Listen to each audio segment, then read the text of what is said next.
Ребята, так рыбачим, костерчик.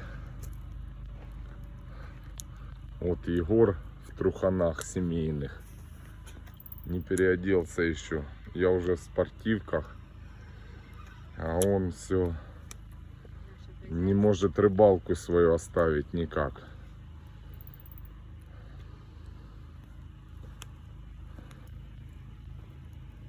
Без костра в сентябре ночью делать нечего. Как и в марте месяце, да, Егор? Ну да.